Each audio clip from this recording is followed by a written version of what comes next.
Olá pessoal, vamos dar continuidade aos nossos trabalhos, né? Hoje a nossa aula é referente à unidade 3, da página 100 a 105.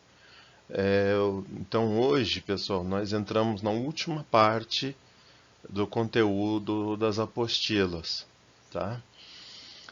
De agora em diante a gente vai continuar a aumentar um pouco o aprofundamento do que a gente já viu, tá bom? E vamos dar andamento em relação às nossas atividades. Então a gente vai continuar. O que nós vamos ver hoje? Né? Relatório de análise, então já preparando vocês para a nossa atividade. E vamos ver uma coisa chamada índice de insolvência. Insolvência quer dizer se a empresa é solvente ou não, ou seja, se ela ainda é capaz de pagar as coisas ou não. Insolvência significa que a empresa está caminhando por uma falência ou uma incapacidade financeira. Ok? Então, o relatório de análise, né, ele trata do documento final, ou seja, você fez todas as contas, né, fez todos os índices, olhou, verificou se estão todos corretos, se estão coerentes, conforme a gente conversou, né, se os índices, por exemplo, de liquidez estão andando de acordo com os índices de atividade, né? Então a gente tem que dar uma olhadinha para ver se há coerência nisso, tal, né? Então, e aí então você vai tirar as conclusões. No nosso caso, a gente vai fazer o comparativo entre as duas empresas, tá? Entre a Natura e o Boticário. Então, olha, o relatório ele deve ser elaborado, né, de forma inteligível para leigo, né? Eu tinha conversado isso em outras salas, eu tinha falado sobre isso, mas o que que isso quer dizer, né? Que mesmo uma pessoa que não tenha conhecimento de contabilidade consiga entender. Então, de novo, na hora de fazer a atividade, na hora de chegar no relatório, vocês têm que escrever de uma forma, não que se fosse para mim ou alguém que entenda, mas sim para uma pessoa que você nunca viu. Então, isso se trata. Lembre-se, né, que esses relatórios é um relatório de consultoria, é um relatório onde pessoas que não são da área vão ter que a ler e entender, tá bom? Então é assim que tem que ser feito. Outra questão do relatório é evitar opiniões pessoais, né? Então o que que você vai ter que colocar lá? Por isso que tem que dissertar, né, sobre os índices que você achou. Qual que está melhor, qual que não está, como é que foi a reação da empresa em relação àquele índice, né? Então, isso que quem tem que tirar as conclusões depois, né? É o cliente que tem que dar a palavra final, ou o investidor. Neste caso, não pode dar opiniões pessoais. Então, tem que atentar, né, estritamente aos dados que foram coletados. Então, a resposta tem que ser com base nos dados. Tem que haver coerência no dado e no que vocês vão falar, tá?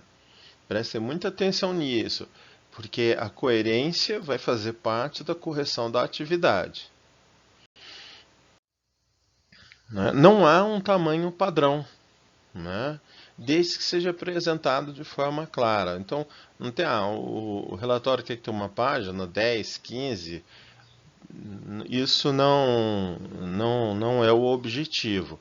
O objetivo do relatório é informar de forma clara para que o investidor tome a sua decisão, né?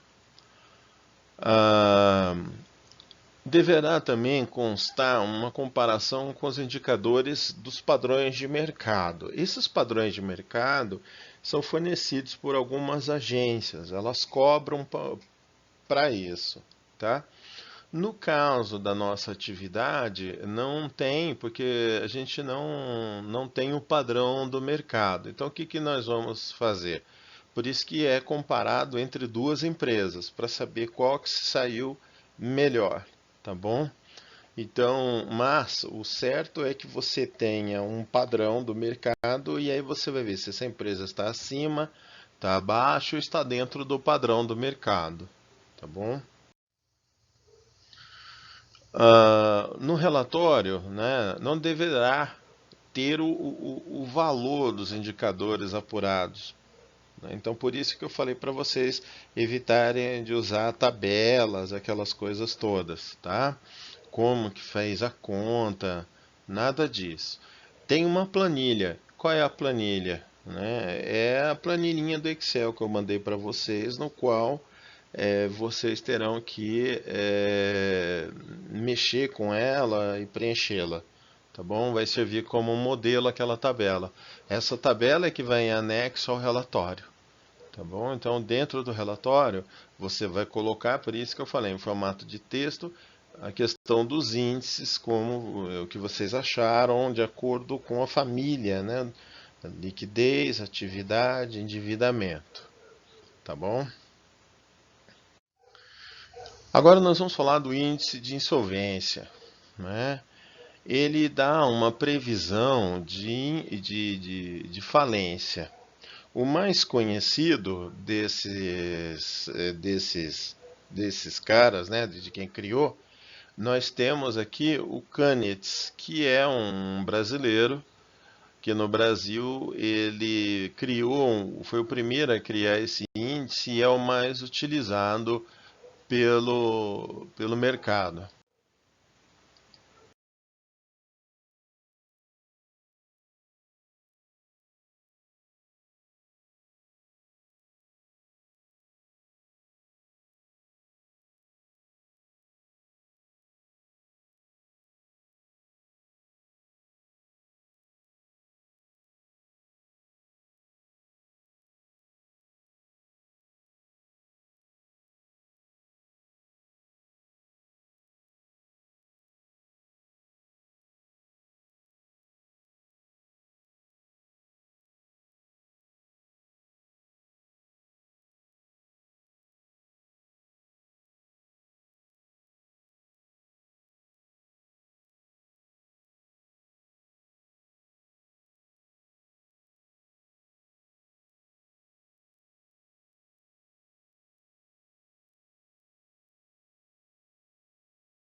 Então, como é que é feita a classificação? Eu faço aquela conta lá, né?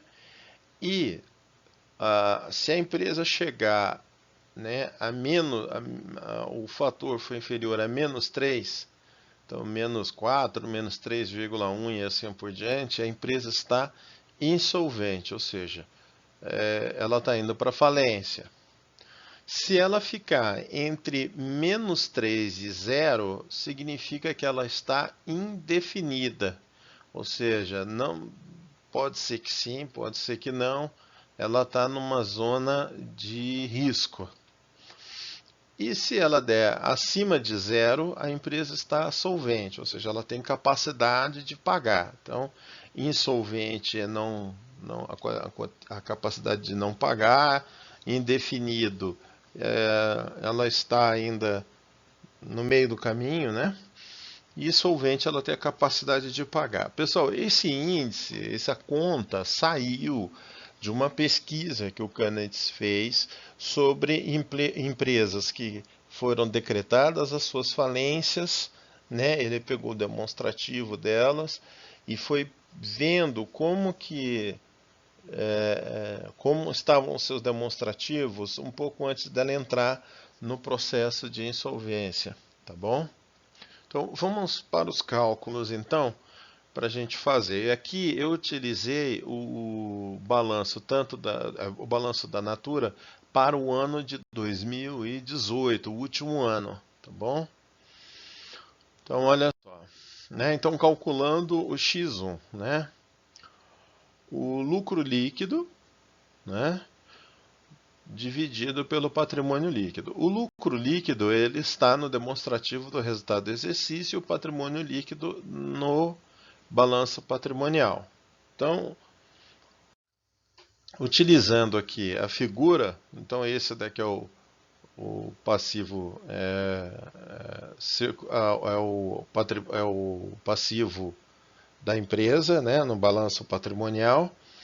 E aqui então nós temos que esse é o valor do total do patrimônio líquido, ó. Tá? Na próxima figura, nessa figura aqui, nós temos o que? O demonstrativo do resultado do exercício, no qual a gente tem o lucro líquido do exercício. Então vamos fazer a substituição então na fórmula. Então, ó, fazendo a substituição aqui.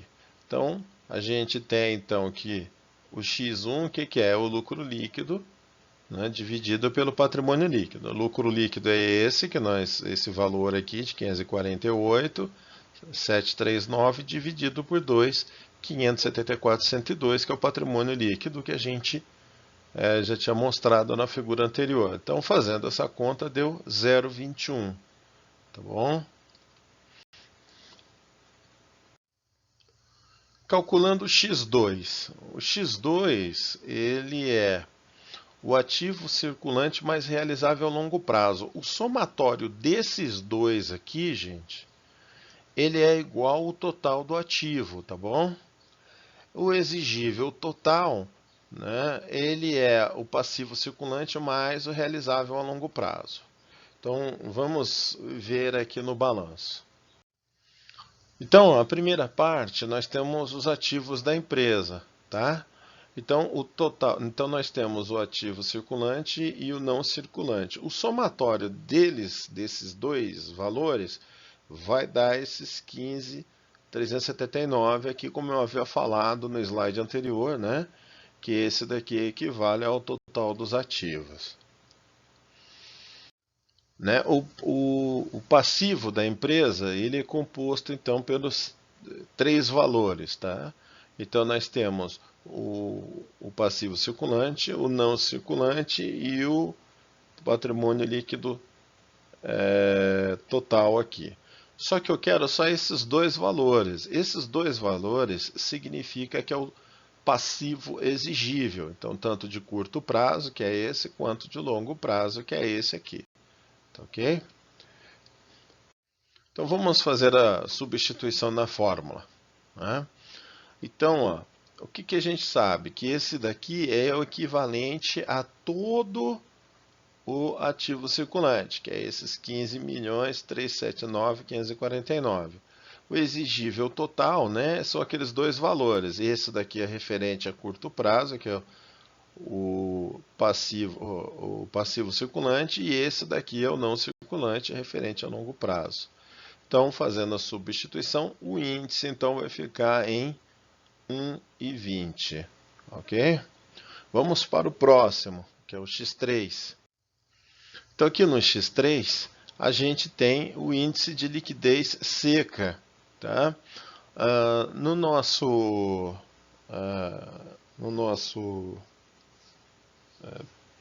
na nossa tabela que a gente fez, não tem, então a gente vai ter que calcular. Então, o índice de liquidez seca, o que é?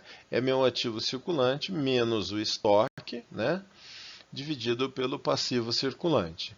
Então, olha aí, então no ativo eu tenho então, ó, o estoque e o total dele. Então, eu vou fazer esse 6.455 menos esse 1.364.672. Né?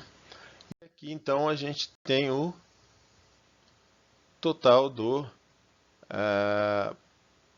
passivo circulante aqui. Então vamos fazer a substituição na fórmula. Então, ó, a gente tem que esse é o total do ativo circulante, menos esse que é o estoque e o ativo circulante. Então, fazendo a substituição, nós vamos ter um índice de 1,11.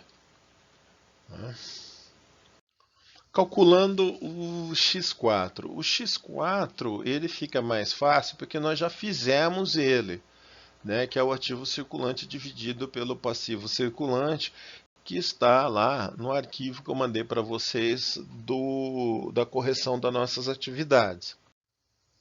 Então, está aqui, ele foi calculado. Então, esse daqui é a tabela, né? Essa daqui é a tabela que a gente já preencheu lá na correção do exercício.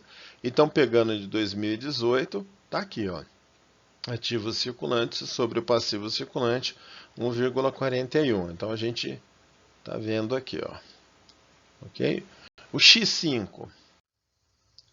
O X5, ele é considerado o índice de endividamento geral lá, do índice de endividamento. Então, exigível total, esse exigível total, a gente sabe que é o passivo circulante mais não circulante, o patrimônio líquido. Tudo bem? Então, fazendo a substituição, a gente já fez o cálculo dele, que é o IEM aqui, ó, na mesma tabela que a gente já preencheu. Então, o valor dá 497,47, só que aqui a gente tem que colocar em número, tá, gente? Aqui está em porcentagem, a gente tem que colocar em número.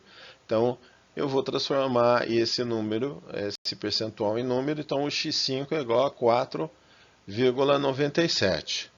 Então, o que nós temos aqui que para a gente fechar agora? Então nós temos, eu fiz aqui uma tabelinha de todos os valores que a gente achou. Então todos os valores que a gente achou estão aqui, ó, nessa tabelinha aqui, ó. Então agora eu vou fazer o que, ó? Eu vou passar a fórmula do índice de insolvência, tá? Então a gente tem que é 0,05 vezes x1, que é esse valor aqui.